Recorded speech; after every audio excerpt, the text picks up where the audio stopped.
Alright guys, good morning.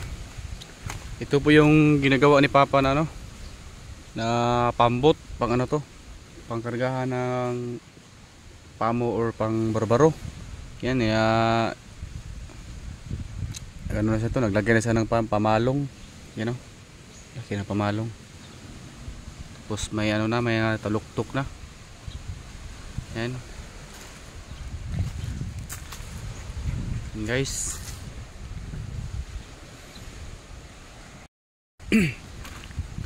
Yan.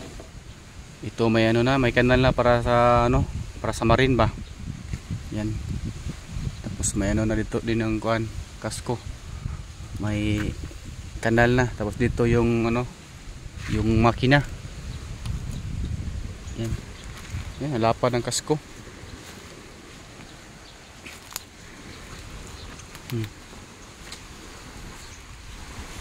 Yan. Dito yung yung doong ng pambot. Tapos may to, lagayan ng kunya. Parang lock balak. Yan. So di pa to na na epoxy. Mamaya ay epoxy to ni Papa. Yan, may pa dito. Yan. Haba. So ang haba pala niyan guys is 32 feet lahat. Yan, bali nas Papa dyan nag-layout na para sa lagayan ng daydayan. Tinilong natin si Papa din dyan guys para di masyadong malangas yung kahoy pag inukdok niya mas ng martilyo ba. Yan, siya ko po yung taga-kupot ng kahoy para pagbutas na yan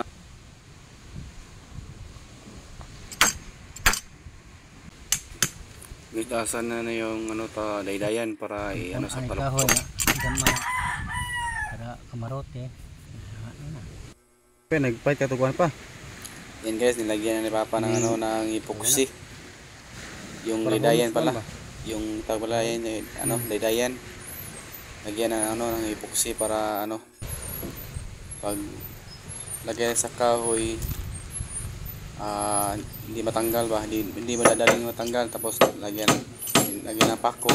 Yan, pinapako na Papa.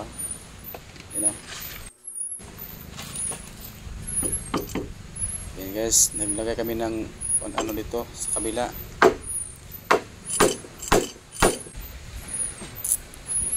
Tapos yung niya, yung sumpay ba, lagyan namin ng sumpay. Inimot mo ko sa kahoy ay butang tawag ni. So yan guys, nagsimbol tayo ng pamalong ba. Yan, mo ni pamalong guys kana.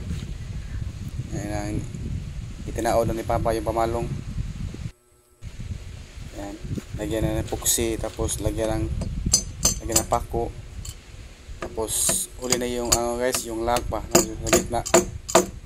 Yung lock na kahoy ba para hindi talaga kira-kira o matangtang ba. Yan.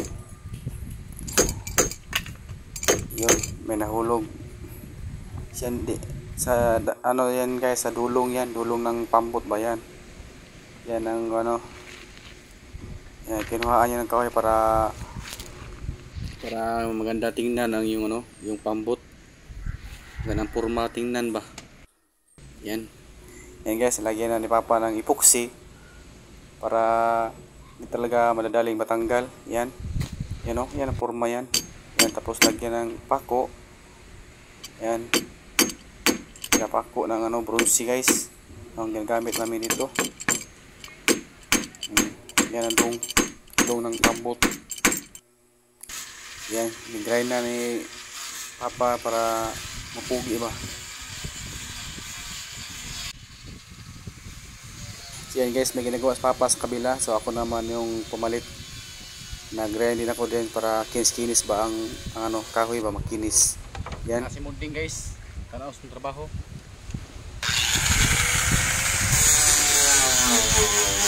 Yan guys, kabantay sa ating yung kamera. Sabak mo din biglang na natumba yung stand ba. Yan, nakita tuloy yung langit. Yan guys, doon naman tayo sa ano, sa lubot ng bangka. Nagforma tayo din sa ano, ng pamalong yan. Yan ating ginibiyuhan para maganda tingnan ba. Yan po ang kanyang design guys. Pataka lang ang tawag dyan, pataka design. Yan o, parang ano, tuka ng ano, ng itik.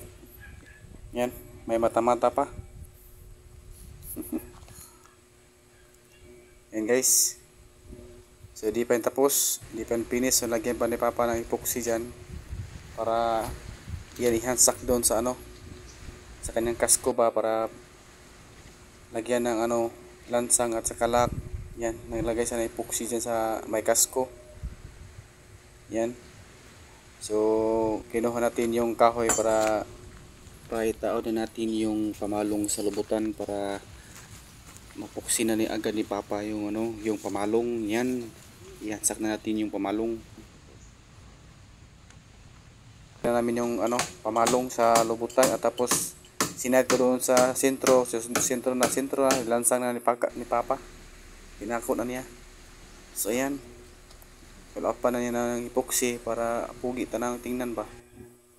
Yan, siyempre mo yan ang kabuuan lahat guys. Siyempre may model tayo dyan. So maraming salamat sa pagtanaw guys. Don't forget to subscribe. Yeah.